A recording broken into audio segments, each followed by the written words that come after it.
அஸ்ஸலாமு அலைக்கும். இப்போ நம்ம யாரை சந்திக்க வந்திருக்கோன்னா, சிராஜுதீன் யூசுஃபி. அவங்க ஹரம் ஹஜ் சர்வீஸ் வச்சுருக்காங்க, கிட்டத்தட்ட 4 வருஷமாக வச்சுருக்காங்க. அவங்கள்ட்ட போய் துல்ஹஜ் மாதம் வருது, அதை பற்றி கேட்கலாம். அடுத்தது ஹஜ்ஜோடைய சிறப்பை பற்றியும் கேட்கலாம். வாங்க. அஸ்ஸலாமு அலைக்கும் சிராஜுதீன் யூசுஃபி, எப்படி இருக்கீங்க? நல்லா இருக்கீங்களா? வலைக்கம் சலாம், அல்ஹம்துலில்லாஹ், நல்லபடியாக இருக்கேன். நீங்கள் எப்படி இருக்கீங்க? அல்ஹம்துலில்லாஹ். துல்ஹஜ் மாதம் நெருங்குது. ஸோ எல்லாருமே எல்லா இஸ்லாமிய மக்களும் ஹஜ்ஜுக்கு போவாங்க. அந்த மாதத்துக்கு என்ன சிறப்பு?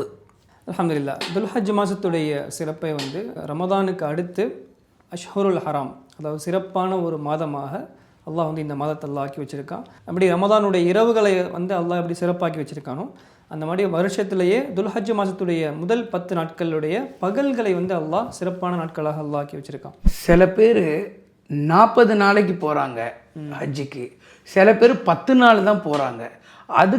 இதுக்கும் என்ன வித்தியாசம்? ஹஜ்ஜை பொறுத்த வரைக்கும் 40 நாள் தான் நம்ம பண்ணணும் அப்படிங்கிறது நபி ஸல்லல்லாஹு அலைஹி வஸல்லம் அவங்களோ அல்லாஹ் சொல்லலை. ஹஜ்ஜை பொறுத்த வரைக்கும் 6 நாட்கள் தான் ஹஜ்ஜோடைய நாட்களே. இப்போ நம்ம துல்ஹஜ் பிறை 8லேருந்து துல்ஹஜ் பிறை 12 வரைக்கும் தான். 8, 9, 10, 11, 12, 13 இந்த 6 நாட்கள் தான் ஹஜ்ஜோடைய நாட்களே. அப்படியே 6 நாள் தான். நீங்கள் 7வது நாளே ஊருக்கு வந்துட்டாலும் உங்களுடைய ஹஜ்ஜை ஏற்றுக்கொள்ளப்பட்டுரும், அவ்வளோதான். அப்போ அந்த 40 நாள் அப்படிங்கிறது ஒரு பேக்கேஜாக நம்ம கொடுக்கறதுனால நம்ம அப்படி பழக்கமாக்கிட்டாங்க எல்லோரும். இப்போயே ஒரு போன வருஷம் 2 வருஷமாக அந்த பழக்கம் மாறிட்டு வருது.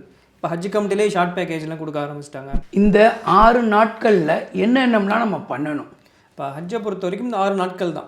இந்த 6 நாட்களில் துல்ஹஜ் பிறை 8 அன்னைக்கு ஒரு அமல்கள் இருக்குது. அதாவது தமத்து அப்படிங்கிற ஹஜ்ஜு செய்கிறவங்க என்ன செய்வாங்க, ரூம்லேயே ஹராமெலாம் கட்டிட்டு மினாவுடைய கூடாரத்துக்கு வந்துடணும். இப்போ துல்ஹஜ் பிறை 8 அன்னைக்கு லொஹர் நேரத்தில் வந்துடணும். லொஹர் தொழுகையும், அசர் தொழுகை, மகரிப், இஷா, ஃபஜர் இந்த 5 வேளை தொழுகையை மினாவுடைய கூடாரத்திலிருந்து தொழுவாங்க. இது முதல் நாள் செய்யக்கூடிய அமல். இப்போ 2வது நாள் என்ன செய்யணும், அந்த அரஃபாவுடைய நாளில் துவா கேட்கறது ஹஜ்ஜுடைய 2வது நாள் செய்யக்கூடிய அமல். அரஃபா மைதானத்தில் துவா கேட்டுட்டு சூரியன் மறைகிற வரைக்கும் நம்ம வெயிட் பண்ணணும்.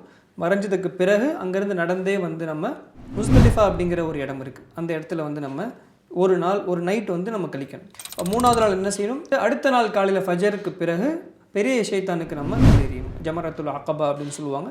பெரிய ஷைத்தானுக்கு 7 கற்கள் நம்ம எரிஞ்சிட்டு மொட்டை அடிச்சுட்டு குர்பானி கொடுத்துட்டு அதுக்கப்புறம் அங்கேருந்து நம்ம இஹ்ராமை களைஞ்சிட்டு தவாஃபுல் இஃபாதான்னு சொல்லுவாங்க, காபத்துல்லாவுக்கு தவாஃப் செஞ்சுட்டு செஞ்சிட்டாலே நம்மளுடைய 90% ஹஜ் நமக்கு முழுமையடைஞ்சிடும்.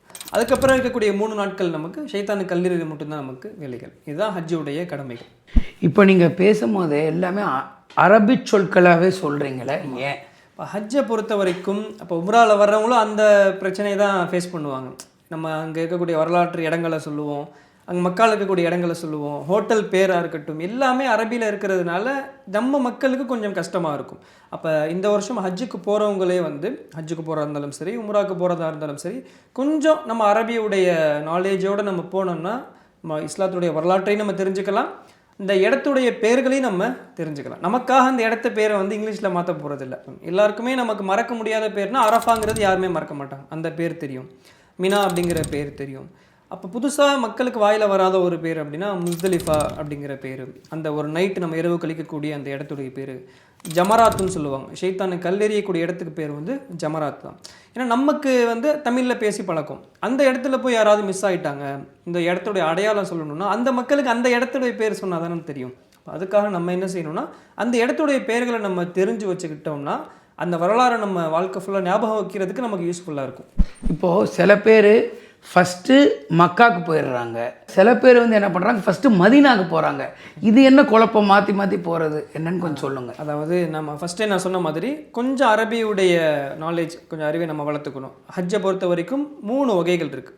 இந்த அரபியுடைய வாசகத்தை நம்ம ஞாபகம் வச்சுக்கணும். 3 வகையாக நபி ஸல்லல்லாஹு அலைஹி வஸல்லம் சொல்லியிருக்காங்க. முதலாவது வகை ஹஜ் தமத்துன்னு சொல்லுவாங்க. அதாவது ஒரே ஹராமில் நம்ம கட்டிட்டு முதல்ல உம்ராவை முடிச்சுட்டு அதுக்கப்புறம் பெரிய கேப் விட்டுட்டு அதுக்கப்புறம் நம்ம புதுசாக இஹ்ராம் கட்டி ஹஜ்ஜுக்காக போகிறது. இந்த வகைக்கு பேர் தமத்தோ ஹஜ் அப்படிங்கிறது அர்த்தம். 2வது வகைக்கு பேர் ஹஜ் கிரான் அப்படின்னு சொல்லுவாங்க. அதாவது ஒரே இஹ்ராமுடைய நியத்தில் போயிட்டு உம்ராவை முடித்த கையோடு அப்படியே ஹஜ்ஜை நம்ம நிறைவேற்றுறது. 3வது வகை ஹஜ் இஃப்ராத் அப்படின்னு சொல்லுவாங்க, முஃப்ரீத் அப்படின்னு சொல்லுவாங்க. ஹஜ்ஜு மட்டும் செய்கிறது, இஹ்ராம் கட்டி உம்ரா செய்ய மாட்டாங்க, ஹஜ்ஜு மட்டும் செய்வாங்க. இது பெரும்பாலும் நம்ம ஊர் மக்கள் செய்ய மாட்டாங்க, அங்கே இருக்கிற லோக்கல் பீப்புள் மக்காவாசிகள் அந்த மாதிரி இந்த வகைகளை பண்ணுவாங்க.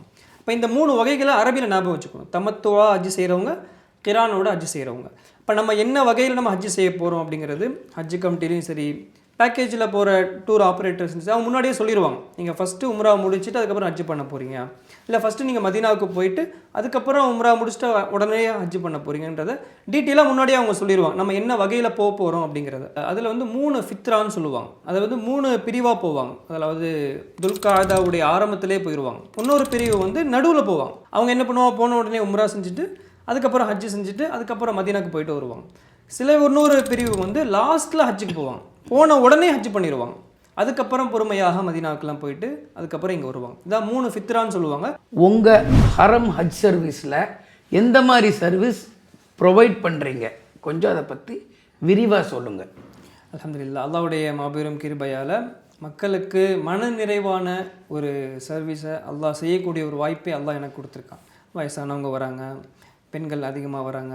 அவங்களுக்கு எந்த அளவுக்கு நம்ம சலிப்பு இல்லாமல் எவ்வளோ சர்வீஸ் கொடுக்க முடியுமோ அல்ஹம்துலில்லாஹ் கொடுத்துட்ருக்கோம்.